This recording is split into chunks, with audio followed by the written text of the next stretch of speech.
Terminamos ya con una última consideración, que sería la de presentar el generador fotovoltaico. De la misma forma que hemos dicho que mi célula solar de 3-4 vatios pues, no es suficiente para alimentar determinados equipos y tenemos que asociarlas entre sí para formar el módulo fotovoltaico, pues el módulo fotovoltaico de 300 vatios, de unos 30 voltios en el punto de máxima potencia, 8 amperios, pues tampoco es suficiente para alimentar determinados equipos o para una instalación en la que conectamos a red. Pues, ¿qué es lo que hacemos? De la misma forma que asociamos células para hacer el módulo, ahora asociamos módulos para hacer un generador fotovoltaico. Con la misma filosofía, si yo pongo módulos en serie, la corriente va a ser la misma por ellos y la tensión va a ser la suma de la tensión de cada uno de ellos. Cuando yo pongo distintas ramas por las que pasa la misma una corriente dada en paralelo, pues lo que voy a tener es la misma tensión en cada rama, pero la corriente sumada en el conjunto. Si llamamos n sub S el número de módulos en serie en cada rama y L sub P el número de ramas en paralelo, pues podremos fácilmente deducir que los parámetros del conjunto del generador, la corriente de cortocircuito del generador será el número de ramas en paralelo por la corriente de cada una de las ramas. La tensión de circuito abierto del generador será el número de módulos en serie por la tensión de circuito abierto de cada uno de ellos, y la potencia pues será la potencia de cada módulo por el número de módulos en serie y el número de módulos en paralelo. Hay que tener en cuenta que aquí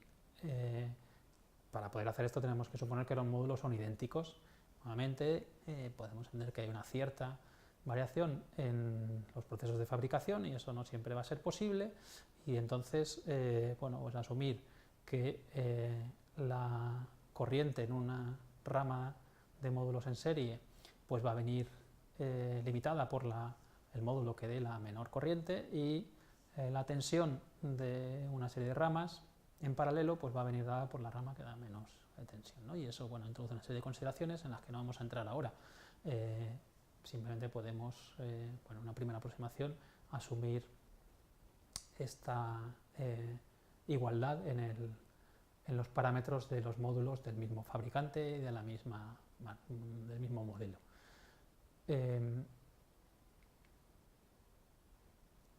Con esto podemos hacer generadores fotovoltaicos de distintos tamaños, y una de las ventajas que tiene el fotovoltaico es su modularidad.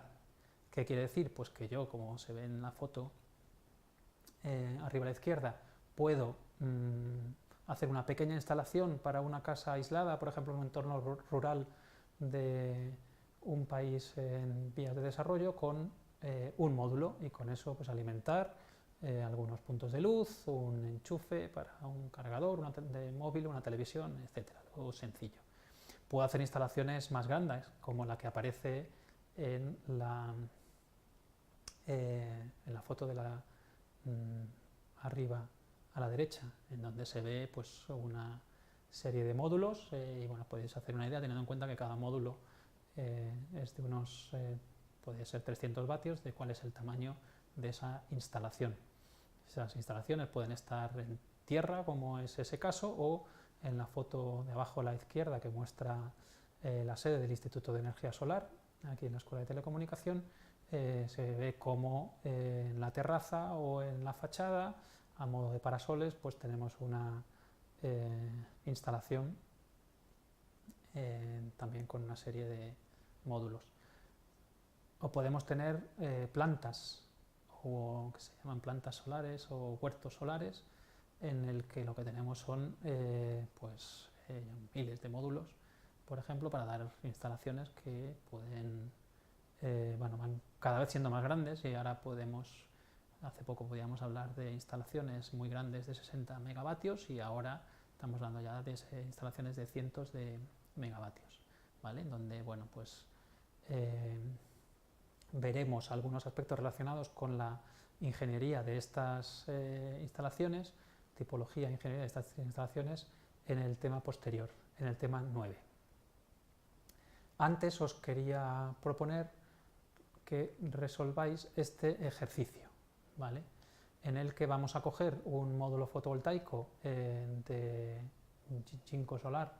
de los que hemos presentado antes en el vídeo anterior la hoja de características, y vamos a coger también las condiciones del ejercicio que resolvimos en el tema 7 y vamos a ver cuáles serían los valores característicos de ese módulo en esas diferentes condiciones estándar y en estas condiciones del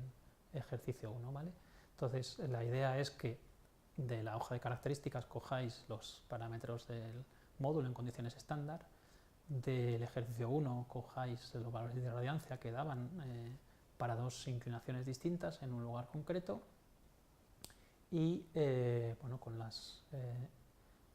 sencillas ecuaciones que hemos planteado en este tema, pues podáis completar esta tabla para cada una de las situaciones, las condiciones estándar, cuando la inclinación de los módulos será de 20 grados y cuando es de 50. ¿De acuerdo? Bueno, os dejo aquí, como digo, esto posteriormente, pues tener estas ideas claras nos permitirán seguir avanzando al tema 9 de aplicaciones fotovoltaicas, en la que vamos a repasar también otros elementos importantes a la hora de realizar una instalación conectada a red o una instalación aislada, y vamos a ver también cómo podemos extraer valores que ya no, o deducir el comportamiento de la instalación, no solo en un instante concreto con unas condiciones de temperatura y radiancia completas, sino cuando queremos ver el comportamiento en estaciones o en tiempos mayores que el del instante, ¿no?